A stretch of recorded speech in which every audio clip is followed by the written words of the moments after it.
નમસ્કાર વિદ્યાર્થી મિત્રો, આજે આપણે ધોરણ 10 ની બોર્ડની પરીક્ષાના બેઝિક ગણિતના વિભાગીયના સોલ્યુશન વિશે વાત કરીશું. તો ચાલો શરૂ કરીએ. પ્રશ્ન નંબર 1. દ્વિચલ સુરેખ સમીકરણ યુગ્મમાં a1/a2 not equal to b1/b2 હોય તો તેના ઉકેલ ખાલી જગ્યા હોય છે. તો આપણે સૌ જાણીએ છીએ કે અહીંયાથી આપણે નક્કી કરી શકીએ કે આ જે બંને રેખાઓ છે એક બિંદુમાં છેદે છે તો એના એક ઉકેલ હોય. તો પ્રશ્ન નંબર 2. જો ખાલી જગ્યા થાય તો દ્વિઘાત સમીકરણ ax² bx c બરાબર 0 જ્યાં a નોટ ઇક્વલ ટુ 0 ના બે બીજ સમાન અને વાસ્તવિક હોય. તો અહીંયા આપણે સૌ જાણીએ છીએ કે બે બીજ સમાન અને વાસ્તવિક હોય તો d બરાબર 0 થાય. d એટલે કે b² - 4ac. તો અહીંયા b ઓપ્શન સાચો જવાબ થશે. પ્રશ્ન નંબર 3. કોઈ સમાંતર શ્રેણી 4 10 16 22 માટે સામાન્ય તફાવત ખાલી જગ્યા છે. તો આપણે સૌ જાણીએ છીએ કે d બરાબર a2 - a1 થાય છે. a2 એટલે કે બીજું પદ કે જે 10 છે, a1 એટલે કે પ્રથમ પદ જે 4 છે. તો 10 - 4 એટલે કે 6 થશે. તો અહીંયા આપણો c ઓપ્શન સાચો જવાબ થશે. પ્રશ્ન નંબર 4 હતો બિંદુઓ 0 5 અને -5 0 વચ્ચેનું અંતર ખાલી જગ્યા છે.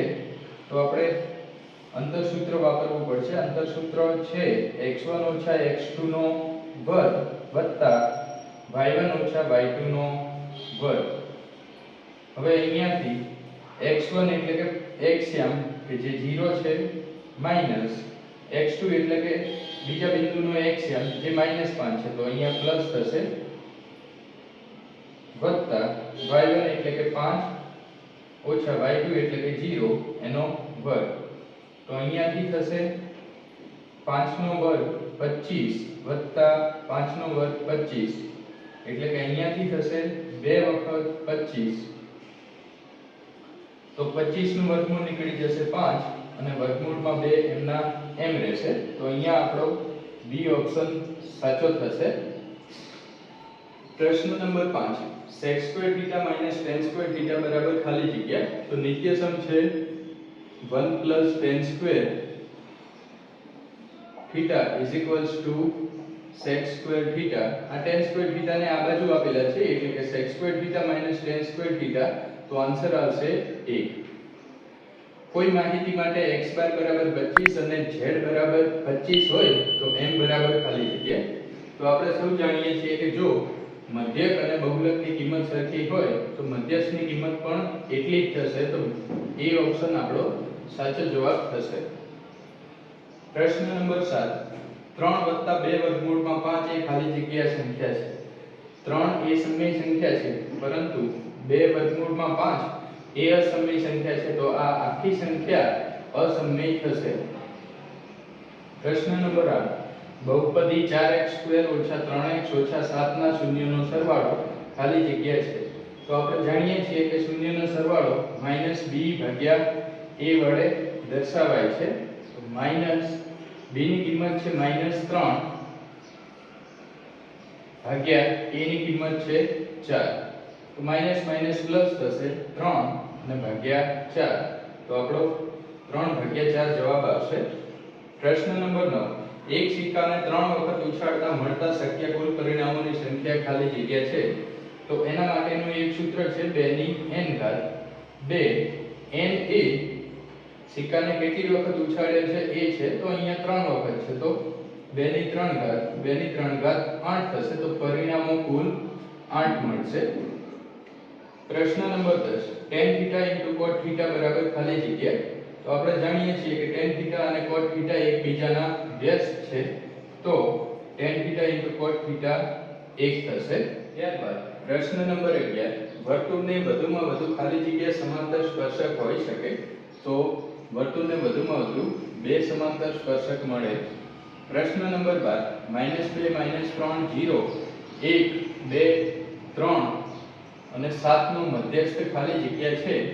તો અહીંયા આગળ આપણે મધ્યસ્થ નક્કી કરવાનો છે. તો નાની સંખ્યા અને મોટી સંખ્યા નીકાળી દઈશું. -2 અને 3 જશે, પછી 0 અને 2 જશે, વચ્ચે 1 આવે છે. તો આપણો જવાબ 1 થશે. પ્રશ્ન નંબર 13. 17 23 અને 29 નો ગુસા 1 છે. તો આ ત્રણેય સહ અવિભાજ્ય સંખ્યાઓ છે. તો ગુસા 1 જ થાય. તો આ વિધાન સાચું છે. પ્રશ્ન નંબર 14 આકૃતિમાં બહુપદી y બરાબર p of x નો આલેખ આપેલ છે તેના શૂન્યની સંખ્યા 2 છે. y બરાબર p of x નો આલેખ છે તો x અક્ષને જેટલા બિંદુમાં છેદતું હોય એટલા જ એના શૂન્યની સંખ્યા થશે. અહીંયા એક જ બિંદુમાં છેદે છે તો શૂન્યની સંખ્યા 1 થાય, માટે આ વિધાન ખોટું છે. પ્રશ્ન નંબર 15 દ્વિચલ સુરેખ સમીકરણ યુગ્મ 2x 3y 12 અને 3x 2y 18 હોય તો x y 5 થાય. અહીંયા સમીકરણમાં જે ચલ છે એના સહગુણકોની અદલાબદલી કરેલી છે અને આપણને x y પૂછ્યું છે તો બંને સમીકરણોનો સરવાળો કરી દો. 2x 3y 12 છે અને 3x 2y 18 આપ્યા છે. સરવાળો કરીશું તો 5x 5y 30 થશે.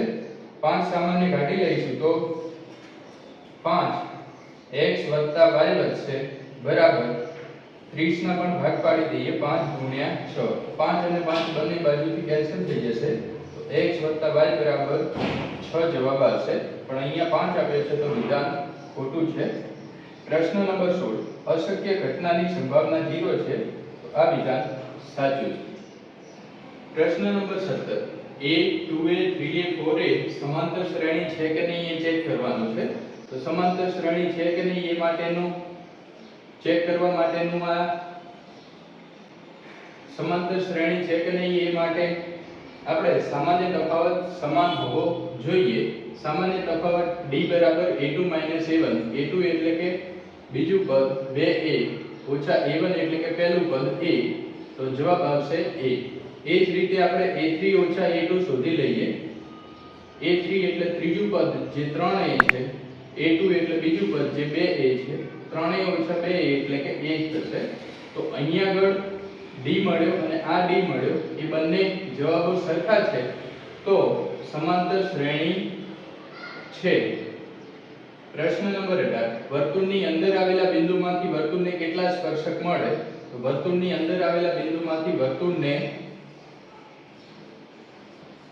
એક પણ સ્પર્શક ન મળે,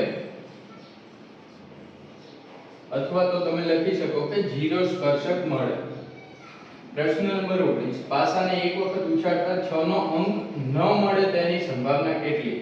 તો કુલ પાસા પર 6 અંકો જ હશે તો ભાગાકારમાં તો 6 જ આવશે, પણ 6 નો અંક ના મળે તો એના સિવાયના બાકીના 5 અંકો મળે તો સંભાવના થશે 5/6. પ્રશ્ન નંબર 20 પ્રથમ 11 પ્રાકૃતિક સંખ્યાઓનો મધ્યક શોધો. તો અહીંયા આગળ આપણે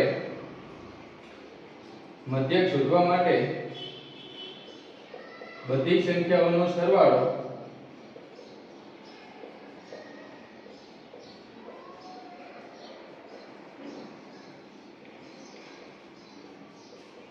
અને ભાગ્યા કુલ સંખ્યાઓ જે 11 છે.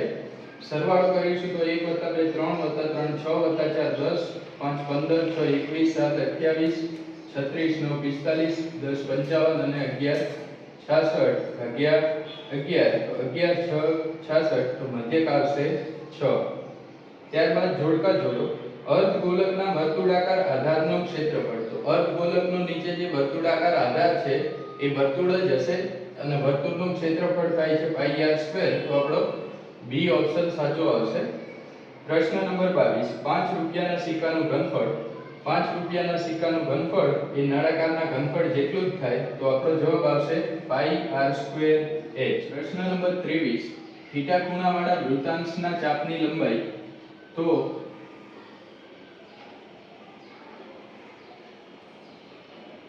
આ વૃત્તાંશનો ચાપ છે, આ ચાપની લંબાઈ આપણી પાસે માંગેલી છે.